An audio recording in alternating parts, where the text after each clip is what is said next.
Yeah. What is that? It's a core 12, like unit 1. And the topic that we are going to discuss is what?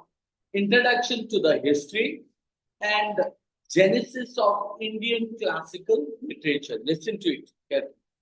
Right. So when we talk about introduction to the history and genesis of Indian classical literature, right? So first thing we need to know that Indian classical literature, what is that? Indian classical literature has a rich history, right? That spans several millennia which called it several millennium. So and reflects the variety of culture, philosophical, and social development of India. What are the things? Cultural, cultural, diverse philosophical, and diverse social development of India. And it covers works written in a classical language. Now, what are the classical languages of India? If you see that, they are like Sanskrit, Pali, P-A-L-I, Pali, Prakriti, P-R-A-K-R-I, Prakrit, and Tamil. Isn't it? These are the four, you can say, languages: Sanskrit, Pali, Prakrit, and Tamil. Isn't it? And many others are also there, but these are the four major ones. These works from the foundation of Indian literature, literary tradition and have profoundly influenced not only Indian literature but also global thought and culture. Right? So, if you talk about the beginning of it, right, the history of Indian classical literature begins with whom? With the Vedas, V-E-D-A-S, Vedas, right? Which is known as the oldest and the most sacred text. Sacred means called as a purity, pure text of Indian civilization. And it composed around 1500 to 500 BC. So we talk about the Rig Veda, the earliest of the four Vedas. Rig Veda is the earliest of the four Vedas.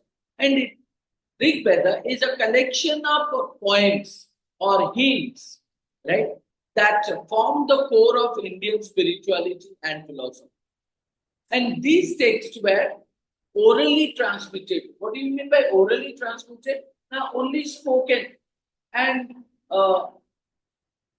listeners listen to it.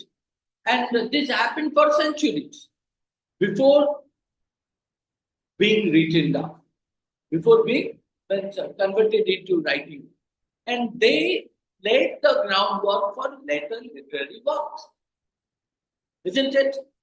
Now, in that time, if you talk about epic literature, so you would find out that during the Vedic period, Indian classical literature saw the what? Importance of the two great epics. What are the two great epics? Mahabharata and Ramayana, right? And these epics composed in where? Sanskrit. They are not just stories, but you can say that huge repositories of mythology, right?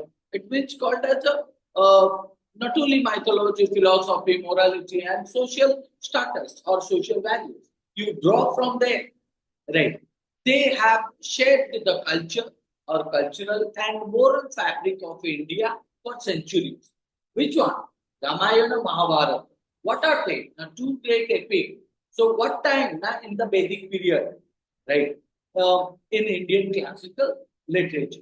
And that saw the emergence of the two great epics, Ramayana and Mahabharata. And what they do, they have written in a Sanskrit form, and they are not just stories, but huge repository or drawback of mythology, morality, philosophy, and social values, right? And they have created the cultural and moral picture of India for centuries. So, if you talk about Mahabharata, so that attributed to the sage. Sage means Rusi. Sage, you can say Vasudeva, right? So, this epic is the longest poem ever written. Which one? Mahabharata. So, that contains around 1 lakh points in that Mahabharata. 1 lakh, right? So, and it covers stories of war, duty, righteousness, and also the famous that called as the Bhagavad Gita, isn't it? So, which is a spiritual and also philosophical dialogue. Spiritual and philosophical dialogue. So, at the same time, when we talk about Ramayana, that attributed or that carries the quality to the sage Valmiki. One is a Vyasa, the other one is a Valmiki. Right? And this epic narrates the story of what? Lord Rama and his exile. Lord Rama and his exile. We know that his departure and his search to rescue his wife Sita, right, from the demon king Ravana. And it teaches the value of what? Duty, devotion, and morality. Duty, devotion, and morality. What teaches duty, devotion, and morality? Ramayana, right? Where we understand that how the Lord Rama, right, and his exile and his search for his wife Sita, and from the demon king Ravana, and those of the things indicate the values of what? The duty, devotion, and morality. Understood? So, classical Sanskrit literature during the classical period, roughly you can say that 300 BC to 1200 BC, 1200 CE. So, Sanskrit literature flourished. Flourished means called as a prosper, right? So, or came out in an excessive manner under royal patronage. When we say that royal patronage, it indicates about the king during king's time, right? And a wide range of literary forms that come out at that time is known as the drama, poetry, and prose that came out to prominent works of this period, right? You can talk about Kalidas. Kalidas works often regarded as the greatest Sanskrit poet and playwright. Who? Kalidas. So Kalidas wrote masterpieces like Shakuntala, right, and Meghaduta. So Meghaduta, you understand that called as a cloud messenger, right? And you can say that Kumara Sambhava, right? So the birth of Kumara, which are celebrated for their poetic beauty and also emotional depth. So these are the kind of prose, poetry, drama. So they indicate nothing but what means celebrated for their beauty and emotional depth. So if you talk about the Kalidas's work, beside that also Bharata is a Natya Shastra, that is also again called as one of the earliest known work on dramaturgy and the performing arts, laying the foundation of for Indian aesthetic and theatre. When we say that dramaturgy, it means called as how characters perform on the stage. How characters perform on the stage, right? So, and that is what nothing but called as a richness of richness of art, performing art, and that lay the foundation for Indian beauty and theatre. Indian aesthetic and theatre, Indian beauty and theatre. Bhasa, you can say that the Bhava Bhuti, right? Bhasa, Bhava Bhuti, and you can also say that Sudraka, right? Bhasa, or you can say that Bhava Bhuti, and Sudraka, right? These dramatists, right? These dramatists, who are the dramatists? Bhasa, Bhava Bhuti, and Sudraka. So these dramatists further contributed to the you can say that beauty of Sanskrit drama, right? So with works like you can say Swapna Vasabhadatam, and you also say that Uttara Ramacharita, and also Mrichakatika, right? Mrichakatika. So again, another book is there. So you can say that Mrichikatika means called as the little clay cart, right? So if you observe that what now these period include or this particular period include with the Kalidas work, Bharata's Natya Shastra, and also Vasa Vibhuvat. What do we say that Bhavabhuti, and also you can say that Sudra, right? So what are they? Now they are known as a classical Sanskrit literature. What are they? They are known as a classical Sanskrit literature. And when we talk about Ramayana and Mahabharata, they are known as a epic literature. So which one is epic literature? Which one is a classical Sanskrit literature? And their examples, which we come to know. So now after that, you would also find out that beside them, you also find out development of regional literatures, right? Development of regional literatures. So what do you mean by regional literatures? Let's say that Odisha, right? Let's say that Tamil, Telugu, Bengali, Kannada, isn't it? So from the you can say that from around the 6th century CE, so onwards, literature in regional languages like Tamil, Kannada, Telugu, Bengali, so and others, they begin to flourish also. They came out in an excessive manner. So the Sangam literature in Tamil, the Sangam literature in Tamil, for instance, is a famous example of ancient Dravidian literature. Ancient Dravidian literature, they are rich in themes of love, war, and ethics. Love, war, and ethics, isn't it? So, and it is also stated that influence of religious and philosophical texts. So, we understood so far that development of regional literature began 6th century CE onwards. First, second is called as all the regional languages flourished at that time. So, among them, Tamil, Kannada, Telugu, Bengali, these are the famous ones. And we also find out that the Sangam literature in Tamil is nothing but one of the famous example that how it indicates of ancient Dravidian literature, and they are rich in what things called love, war, and ethics. Right? Love, war, and ethics. Now, after that, we talk about influence of religious and philosophical texts. Religious and philosophical texts. Indian classical literature is also deeply connected, intertwined means connected, intertwined with a variety of religious and philosophical traditions, right? Including Hinduism, Buddhism, because we are talking about religious and philosophical. So in that case, we talk about nothing but a literature which is connected with the religious and philosophical tradition. So we know that they are known as Hinduism, Buddhism, and Jainism, right? So, and important texts like what? Important texts like Upanishad, right? And Jataka story, Jataka tells, right? And Triptika, you can say that Tripitaka, we can say Tripitaka, and also Jaina Agama, right? Jaina Agama.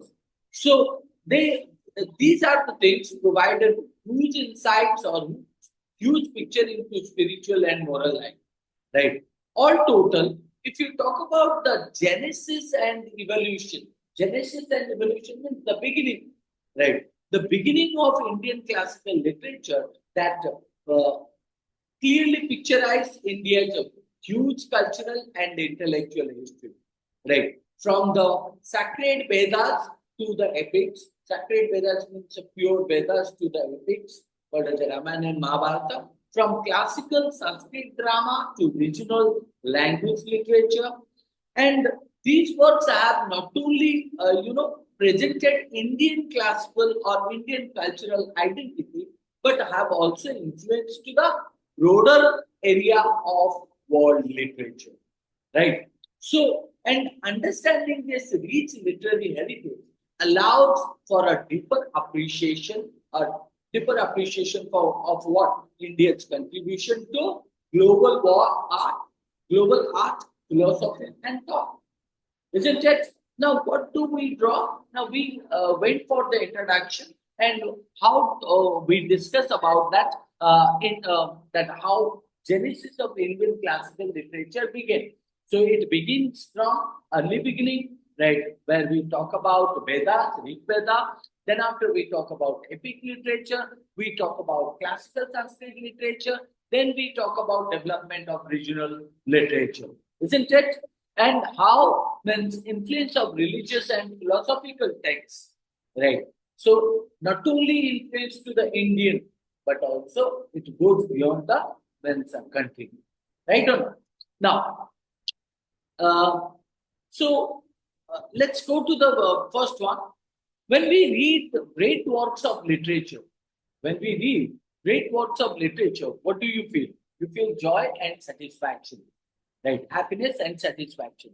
Why? Now, this is because literature. This is because literature. So, whether it is a poem or a play, that has a special way of touching our hearts, right? And even if the story is sad, people have studied why and how literature brings us the joy, right? So, and these studies are called nothing but theories of literature, right? So, you may get the question, so what do you mean by theories of literature? So, you can say that what now literature gives us nothing but a satisfaction and joy, right? Even if it is a kind of whether it is a poem or a play, so and it touches to the heart of each and everyone. Even if it is a sad story, people start finding where is the happiness lie in literature. So if you talk about that, these studies are called as the theories of literature, and they try to understand what makes literary works beautiful and how they create pleasure for the reader. How they create pleasure for the reader. So, in that case, this area of study is called nothing but aesthetic. Aesthetic means beauty, right? So, in simple terms, aesthetic is nothing but the study of the beauty, right? In literature and art, and poetics is the study of the what? Science and ideas behind that. So, did you understand? Aesthetic is nothing but beauty in literature and art, and poetics is what? The study of the science and ideas behind that, right? So, obviously, if you talk about that, you might have heard of some famous Western thinkers. Western thinkers means Western author, Western poets, Western writers who developed the theories about literature. So what did they do? They create or they develop the theories of literature. So who are they? Like we can talk about Aristotle, Longinus, right? S.T. Coleridge, Samuel Taylor Coleridge, and you can also talk about Matthew Arnold, and T.S. Eliot, Thomas Stewart Eliot. So, and these thinkers explained how some of the elements of literature or certain elements of the literature, what is called aesthetic delight. Aesthetic delight means that makes you happiness because of the beauty, right? So a special kind of a pleasure that you draw from art, right? So you might have also understand that means these are the arts which are nothing but giving you the happiness, right? But at the same time, there were also great thinkers in ancient India, right? So, who developed deep and detailed theories about poetry and literature. And what do they say? Now, Indian beauty or aesthetic includes a school of thoughts like Rasa, Gani, Bhaktokati, and Alamkara. Right? What is that? Alamkara. Right. So, and these theories will be discussed means, in other units, which we will understand that Purusha Sakti, right? Other things are there which we will discuss. But at the same time, you can wonder that why we should study Indian aesthetic in English literature. Why do we study? Now, because the truth is what? Knowledge has no boundaries. Does knowledge have any boundary? No. So knowledge has no boundary, just as English literature is read and studied worldwide. So it is valuable to learn about what great Indian scholars thought about the element and effects of literature. What they thought? They thought about nothing but you can say elements and effects of literature. Indian theories are still relevant today and can be applied to both Indian and Western text. Can be applied to what? Now, both Indian and Western text, right? So some Western thinkers, like I pointed Thomas Sturm Eliot, right? So and Ferdinand de Saussure, right? So among them, you talk about these two who had a strong understanding of Sanskrit. So whether you are talking about T.S. Eliot or you talk about for Ferdinand de Saussure, so they know about the Sanskrit or strong understanding of Sanskrit. And others believe that English poets like William Black, Wordsworth, and W.B. Yeats were influenced means they learn a lot and they have inspired from Indian texts or Indian ideas. Isn't it? So that's why means when we study Indian aesthetic theories that help us to appreciate both the rich heritage of Indian scholarship and also you can say understand English text better through the better through the past, isn't it? So here when we read this particular topic or particular code, what we actually learn in this particular unit, we will understand the basic principles, basic rules of what? Basic rules of the rasa theory, right? Basic rules of what? Rasa. Rasa is nothing but again called as a very specific one. So, very specific theory which we will learn, and we will compare the unique features of rasa theory. Rasa theory, unique features of rasa theory with other important theories in Indian politics. And we will also understand how rasa theory has influenced literary criticism, right? So literary criticism over the centuries, isn't it? So at the same time, we will also identify any limitation or any kind of weaknesses in the rasa theory is present or not, right? From a balanced perspective of the rasa theory, so rasa theory as a major and significant theory in Indian beauty. Which one? Rasa theory. Now, let's go for the next one. That's called as aesthetics. Right. When we talk about aesthetic, we remember Indian and Western context. Right. So, before studying specific Indian theories, it is important to understand. Right. Before we go to the rasa theory, we need to understand what aesthetic means. What do you mean by aesthetic? Aesthetic means in both Western and Indian context. Not only in Indian context, but also in a Western context. Maybe aesthetic for him is nothing but a beauty, right? So in that case, means what its actual meaning? We will go for that Western context.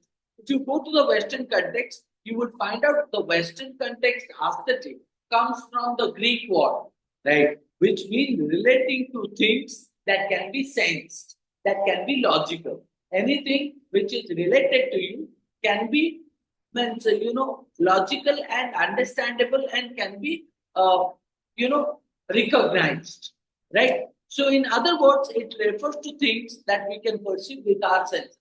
With our senses means we have a nose, we have an eye, we have a means a ear, we have a mouth, we have a taste. So these are senses like sights and sounds. For the German philosopher whose name is called as Friedrich Hegel. Friedrich Hegel. So for him, aesthetic is nothing but the philosophy of fine work. Philosophy of fine work. And whatever we are studying on the basis of the Western viewpoints. Right. So including architecture, music, poetry, and painting.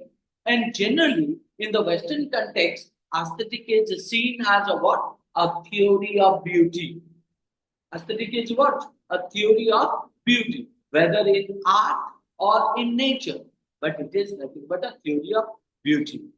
But at the same time, if you look at the Indian context, what do we find out? In the Indian context, aesthetic, the term, means nothing but science and philosophy of the art. Aesthetic is what? Science and philosophy of the fine art. Right. So Indian scholars mainly recognize architecture, music, and poetry as the fine art. Why? Because they exist independently. They exist independently, science and philosophy. They exist independently, painting and sculpture. Painting and sculpture, they are considered secondary to architecture, secondary. Architecture is design, right or no? So painting and sculpture, they are nothing but a secondary part.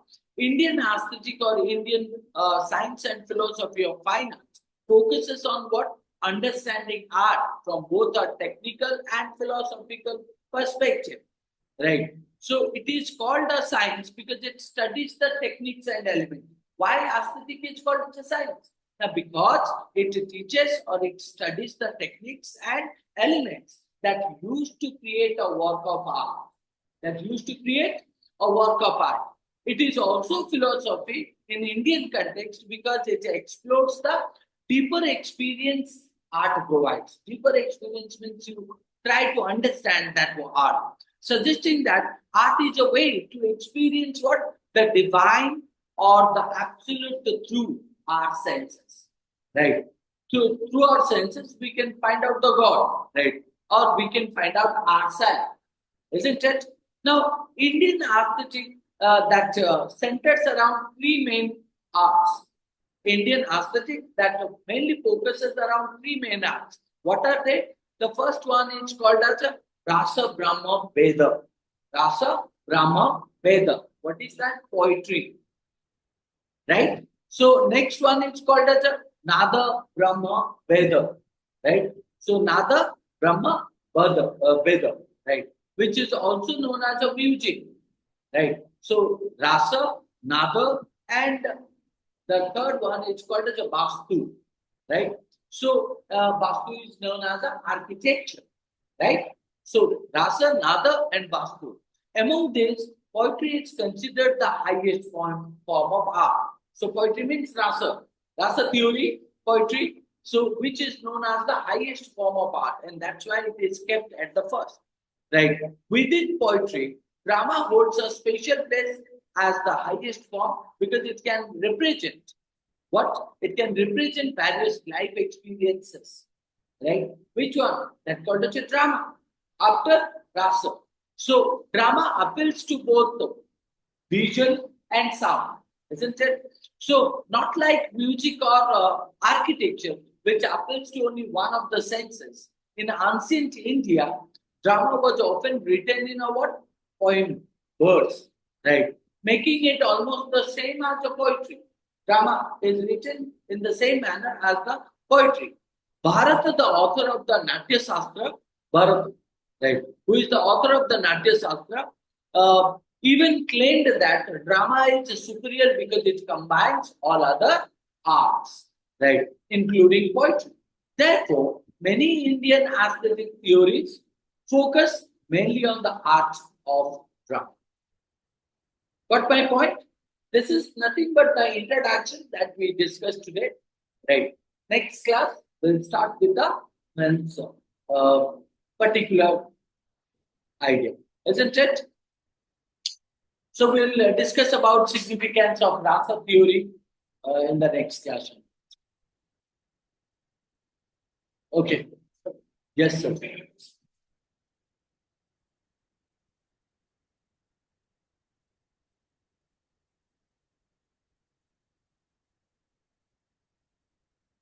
I'll send you, huh? At home. Ah.